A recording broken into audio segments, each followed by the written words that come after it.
ìgbàgbọ́ wa ni pé láti bẹ̀rù làbọ̀ mọ́. Ká ṣiṣẹ́, ká ṣiṣẹ́, ká ṣiṣẹ́ ká jọlá. Ìṣọ̀kan àtòmìnira ni ẹ jẹ́ ká máa lépa. Tẹ̀síwájú fọ́pọ̀ ire àtòhun tó dára. Ọmọ Oòduà dìde, bọ́ sípò ẹ̀tọ́ rẹ. Ìwọ ni ìmọ́lẹ̀ gbogbo adúláwọ̀. Yorùbá Nation, no going back. Ẹ káàárọ̀, ẹ káàsán, ẹ káalẹ́, ẹ kúrọ̀lẹ́.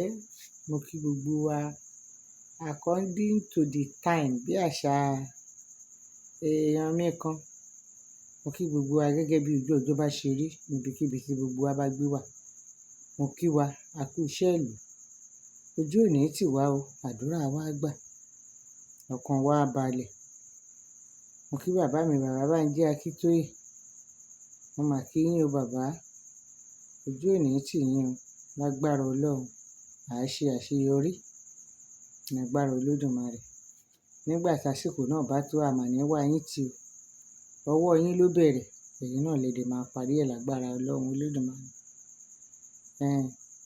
Ó dẹ̀ kí olóyè Sunday Igboho. Mo kí gbogbo ẹ̀yin èèyàn mi gbogbo lọ́tùn lósì gẹ́gẹ́ bí ìṣe wa. Àwa ò lè ṣe ká má kí yín gẹ́gẹ́ bí àṣà àwọn bàbá wa.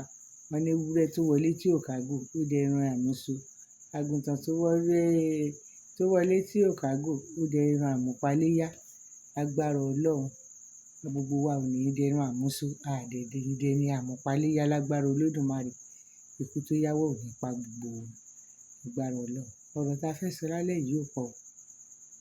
Mo kàn fẹ́ kí gbogbo yín wá. Ẹ̀yin èèyàn mi, ẹ̀yin ọmọ ìyá mi nínú ẹ̀jẹ̀, ẹ̀yin ọmọ bàbá mi nínú ẹ̀jẹ̀, ẹ̀yin alábàágbé wa gbogbo tí ẹ jẹ́ wípé ẹ̀jẹ̀ Yorùbá ló wà lára yín ni mò ń wí o. Mi ò sọ àwọn àjòjì gbòdògbò tí wọ́n ń bó nílẹ̀ dúlẹ̀ o. Ẹ̀yin ọmọ Yorùbá àtàtà ẹ wá. Mo ní ọ̀rọ̀ pàtàkì tí mo fẹ́ bá gbogbo wa sọ. Ẹ jẹ́ kí gbogbo wa jọ súnmọ́ra wa níbí. Ká jọ fetí gbéyàwó ọ̀rọ̀.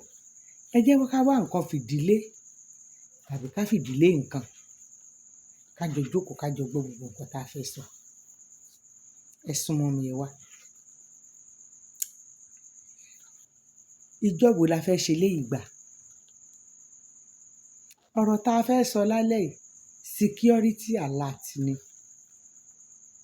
Àwọn ọmọ Yorùbá ẹ jẹ́ ká lọ múra sílẹ̀. Ó ti ń rúgbó bọ̀, ó ti rúgbó dé tán. Gbogbo wa náà la ti ń gbọ́ o, kò àṣẹ̀ṣẹ̀ ń gbọ́. A dẹ̀ mọ̀ wípé àwọn aráàbí ti yí wa kù. Téèyàn bá ń tàn mí bí àṣà eégún ilé bàbá mi nígbà kan tó bá máa jáde nígbà táwa wà lọ́mọdé. Bó bá ti bọ́ta báyìí, nígbà wọn nílùú ẹ̀ bá dàlú bolẹ̀. Gbàgúdú gbàgbàgbàgbàgbàgbàgbà. A máa pé bàbá mo gbà. Bàbá mo gbà. Bí o bá ń tàn mí n ò jẹ́ tanra mi. Bàbá mo gbà. Bẹ́ẹ̀yin ń tàn wá wò jẹ́ tanra wa. Torí àwa fúnra ra wa fojú wa rí. A dẹ̀ ń fetí wa méjèèjì báyìí ni la fi ń gbọ́. A mọ̀ pé wọ́n ti dé. Tábà ní rọ́pa wọ́n ti dé. Ẹ̀yin èèyàn mi, wọ́n ti dé. Wọ́n ti wà nílùú ṣùgbọ́n wọ́n ń retí bí wọ́n ṣe ń ṣiṣẹ́ yẹn bọ̀. Wá yẹn kí wọ́n ṣe. Ṣé ẹ mọ̀ pé tí wọ́n bá sáré wá sílẹ̀ Yorùbá, bóyá Oǹdó náà fẹ́ dé o, bóyá Èkìtì ni, bóyá ibìkan, wọ́n á sáré ṣiṣẹ́ yẹn, wọ́n á tún sá padà. Wọ́n á sáré ṣiṣẹ́ yẹn, wọ́n á tún sá padà. wọ́n ń ṣe warming over fún wa bí àṣà ọmọ mi kékeré kan á lóun ń ṣe warming over lọ́wọ́. Ìyẹn ni mo fi wá ní kí gbogbo yín súnmọ́ bí ẹ wá. Ẹ jẹ́ ká jọ sọ̀rọ̀ onílàákàyè, ká jọ sọ̀rọ̀ ọmọ Yorùbá àtàtà. Wọ́n ti ń súnmọ́ wa bọ̀. Mo wo program kan, máa play ẹ̀ fún yín sìn, ẹ máa gbọ́. Wọ́n bí lọ́dọ̀ dark man yẹn, òun ni pé wọ́n ya map Nàìjíríà báyìí. Wọ́n wá ń wo bí àwọn Fúlàní yẹn ṣe ti ń ṣiṣẹ́ bọ̀, wọ́n ṣe ti ń ṣiṣẹ́ bọ̀. Ibi tí wọ́n ti ṣiṣẹ́ gan, tí ẹ̀jẹ̀ ti dùn, tí wọ́n ti pààyàn gan, wọ́n fi red, wọ́n fi sàmì síbẹ̀. Wọ́n fi sàmì sí tótòtò. Ṣùgbọ́n nígbà tán súnmọ́lẹ̀ Yorùbá ń bí, àwọn kọ̀ọ̀kan wọ́n ń sàmì sí. Red yẹn ò pọ̀ púpọ̀.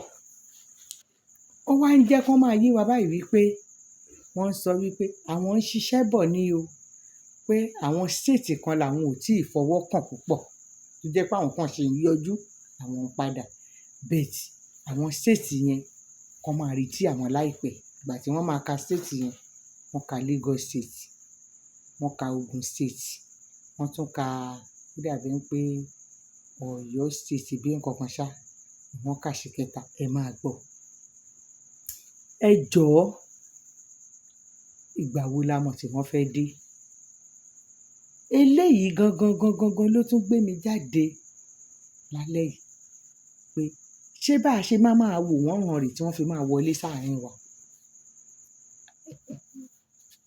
Ẹ̀yin bàbá mi, ẹ̀yin ìyá mi, gbogbo ojú tó ń wò mí, tí tó ń gbọ́ mi, ṣé bá a ṣe máa wò wọ́n rè wọ́n fi máa kú sáàárín wa. Àwa dẹ̀ mọ̀ pọ̀ lẹ́ni wá, àwa ò lágbára. Gẹ́gẹ́ bí ọ̀rọ̀ tí máa ń sọ, máa lẹ́ni tí ò léèyàn, ó yẹ kó lọ́lọ́run. Ṣùgbọ́n Ọlọ́run gbà wá, Ọlọ́run gbà wá lóòótọ́, ṣùgbọ́n káwa náà ṣe kí ni? Ká gbé ìgbésẹ̀. Ọlọ́run máa gbà wá, ṣùgbọ́n àwa fúnra wa, ẹni tó bá bẹ̀rẹ̀ ni Ọlọ́run ràn lọ́wọ́. Kẹ́nìkan sùn sínú yàrá nísìn, kó máa sùn, kó máa falala, kó máa jẹ, kó máa bọ́ sórí bẹ́ẹ̀dì, kó máa pọ́ Ọlọ́run ṣàánú mi. Ọlọ́run á ṣàánú ẹ̀, ṣùgbọ́n ṣó máa pẹ́.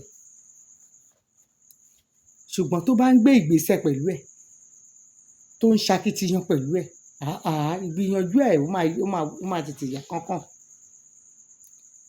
Ṣùgbọ́n téèyàn bá ń pọ́ Ọlọ́run ṣàánú mi, tó wọnú yàrá lọ tó lọ sùn, Ọlọ́run á ṣàánú ẹ̀ lóòótọ́, ṣùgbọ́n kó lóore yẹn tó rántí ẹ̀ á ṣe díẹ̀ o. Ìyẹn ni mo ṣe tún ń tẹnu mọ́ pé ṣé bá a ṣe fẹ́ máa ṣe lórí.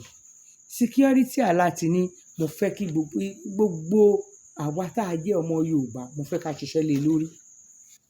Pàápàá àwa ọ̀dọ́, gbogbo ẹ̀yin ọ̀dọ́ lọ́kùnrin àti lóbìnrin, mo fẹ́ ká ẹ ṣiṣẹ́ lé nǹkan tí mo fẹ́ sọ̀rọ̀ lé lórí. Mo fẹ́ ká ẹ ṣiṣẹ́ lé lórí ní kíákíá. Torí àwọn Yorùbá ní tó bá ń pẹ́ ńlẹ̀, wọ́n ní ṣe ló ń dọṣẹ́. Tó bá ń pẹ́ ó ń dọṣẹ́ o. Ọ̀rọ̀ tí gbogbo nǹkan tí mi ì fẹ́ rojọ́ púpọ̀ jù, torí mi ì fẹ́ pẹ́ púpọ̀ lórí. Ẹ máa gbọ́ o.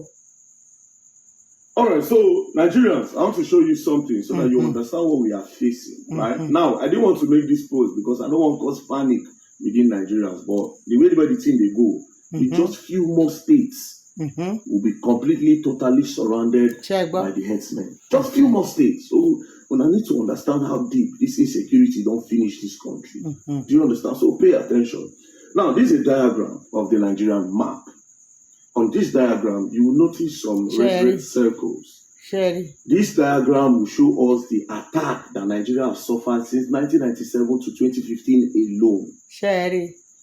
Now, from the map, you will notice these red circles. These small circles represent the amount of people where we don't lose for those regions.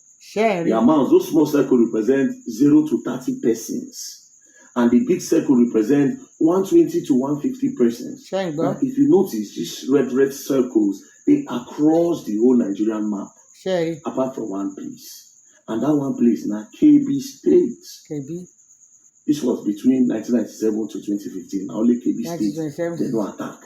But guess what? In present day, they don't attack KB State multiple times. this news now, just this year alone, multiple times they have been attacked. That's number one. Now let's quickly go to the kidnappings where it don't happen across the whole 36 states, so that you can understand how messed up our security day and how surrounded we are. Now, if you notice this map again, this is a Nigerian map. You notice this red. This one a kidnapping where don't happen between 2022 and 2023 alone. Just 2022, just in the space of 1 year. In the space of 1 year, so that you can understand.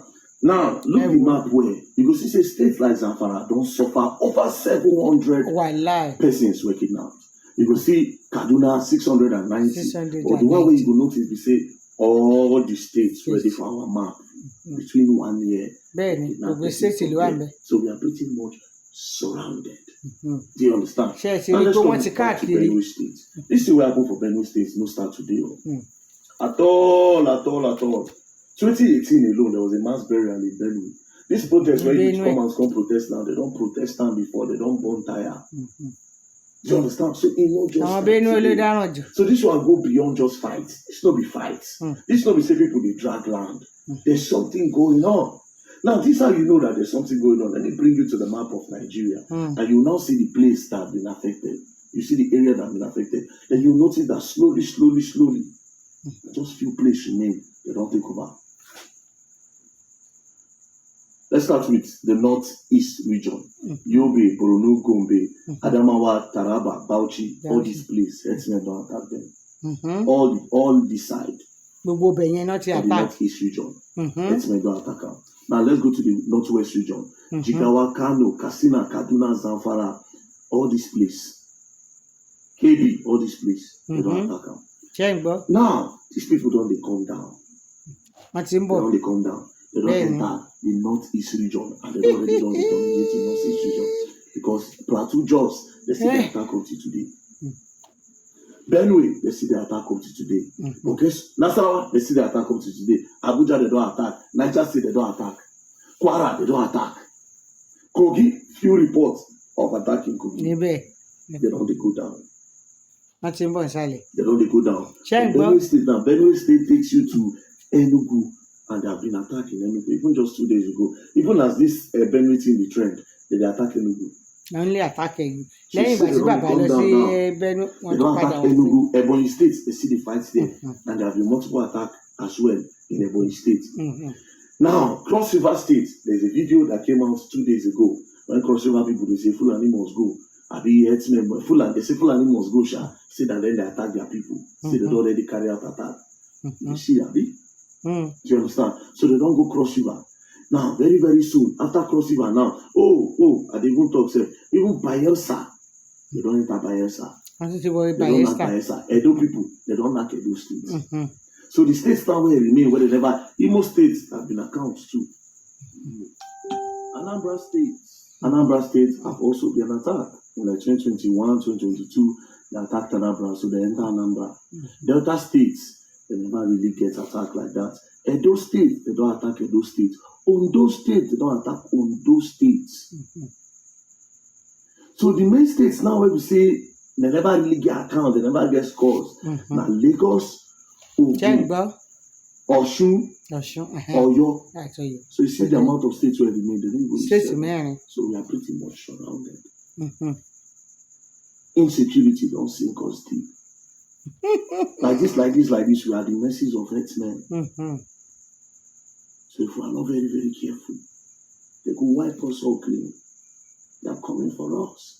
They are coming for everyone. So when things like this happen, they are coming for us. They don't fit come this our state. May they try for here. May they try for here. They everywhere, bro. They are preparing for everybody.